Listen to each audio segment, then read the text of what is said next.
Assalamualaikum warahmatullahi wabarakatuh. Selamat pagi Bapak Ibu dan semua yang saya hormati, serta rekan-rekan mahasiswa dan mahasiswa sekalian saya banggakan. Perkenalkan, saya dengan Aditya. Pada kesempatan yang baik ini, saya akan mempresentasikan tugas kuliah proyek manajemen keuangan yang saya buat dengan materi tentang pasar modal. Tujuan dari presentasi ini adalah untuk memahami lebih dalam tentang teori dan konsep dasar dari pasar modal. Untuk itu, silakan menikmati presentasinya. Proyek manajemen keuangan. Pasar modal. Sejarah pasar modal. Sejarah pasar modal di dunia mulai pada abad ke-12 di negara Perancis. Kemudian pada abad ke-13, pasar modal mulai menjalar ke negara-negara lain seperti Belgia, yang menurut perdagangan komoditas pertambangan jual beli efek dari komoditas atau suatu berharga terus meningkatkan di berbagai negara Eropa termasuk Belanda. Sementara itu, sejarah pasar modal di Indonesia diawali dari penjajahan kolonial ke Belanda pada tanggal 14 Desember 1992 di Batavia. Pasar modal di Indonesia resmi berdiri dengan nama Waring for the Exchange Handle atau biasa disingkat itu Asosiasi Perdagangan Efek. Namun pada tahun 1918 pasar modal Indonesia tersebut ditutup karena muncul gejolak ekonomi sebagai akibat dari Perang Dunia I dan Korea.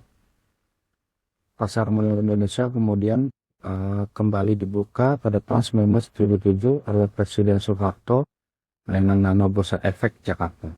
Setelah itu, pasar modal Indonesia semakin berkembang sehingga kebijakan dan nama terbarui menjadi Bursa Efek Indonesia yang terus beroperasi hingga saat ini. Pengertian pasar modal. Apa itu pasar modal? Pasar modal adalah suatu sistem keuangan yang mempertemukan antara investor dengan perusahaan atau institusi yang membutuhkan dana melalui mekanisme jual beli instrumen keuangan, seperti seperti saham dan obligasi. Pengertian pasar modal secara umum mengacu pada aktivitas perdagangan berbagai institusi keuangan yang bertujuan untuk memperoleh keuntungan sekaligus mendukung pertumbuhan ekonomi. Perbedaan pasar modal dan pasar modal terletak pada jangka waktu instrumen keuangan ini, di mana pasar uang berfokus pada instrumen jangka pendek, sedangkan pasar modal berfokus pada instrumen jangka panjang. Tujuan pasar modal sendiri adalah untuk menciptakan mekanisme pendanaan yang efisien dan meningkatkan pertumbuhan ekonomi. Selain itu, pasar modal juga bertujuan untuk mempercepat pengembangan infrastruktur dan memberikan alternatif investasi bagi masyarakat. Fungsi pasar modal sangat penting dalam perekonomian, diantaranya yaitu satu, mendorong pertumbuhan bisnis melalui pendanaan yang mudah. Kedua, menyediakan sumber pendanaan bagi perusahaan yang ingin melakukan ekspansi bisnis. 3. Memberikan pilihan investasi bagi masyarakat untuk memperoleh keuntungan. 4. Meningkatkan efisiensi alokasi modal di suatu negara. 5. Menjadi indikator pertumbuhan ekonomi suatu negara. 6. Meningkatkan likuiditas aset. Dan 7. Menyediakan mekanisme harga yang transparan. Pelaku pasar modal meliputi beberapa pihak, yaitu sebagai berikut. Emiten merupakan perusahaan yang menerbitkan saham atau obligasi. Investor merupakan individu atau institusi yang membeli instrumen pasar modal. Dan terakhir, perantara perdagangan efek itu merupakan broker atau pialang yang menghubungkan antara investor dengan pasar modal. Instrumen yang berada pasar modal.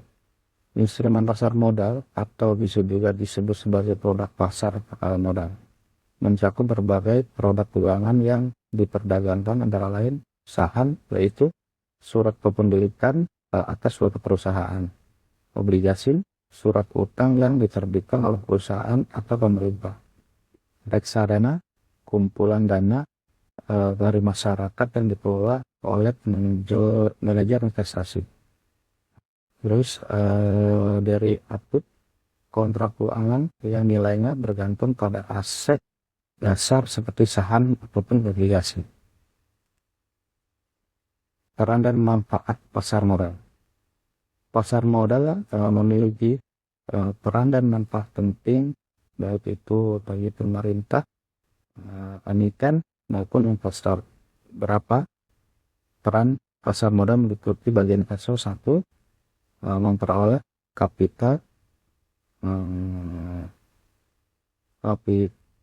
gain apabila terdapat kenaikan harga saham, memperoleh dividen bagi pemegang saham, memiliki hak suara dalam rapat umum pemilihan saham atau RUPS, mudah mengganti alat investasi, dapat berinvestasi di beberapa perusahaan sekaligus. Dua, bagi emiten, dana yang dihimpun dapat lebih besar. Terus yang kedua itu dana dapat langsung diterima setelah pasar pendana selesai. Yang ketiga adanya fleksibilitas pengelolaan data. Yang keempat, besar kecilnya dividen sesuai keuntungan perusahaan. Bagi pemerintah mendorong kebijakan investasi. Terus kedua, mendorong perkembangan pembangunan, tidak menciptakan kesempatan kerja, dan terakhir indikator pengembangan ekonomi nasional. Terima kasih. Sekian dari saya presentasi ini, semoga jadi bahan dan pelajaran data ibu semua. Saya akhiri, misalnya assalamualaikum warahmatullahi wabarakatuh.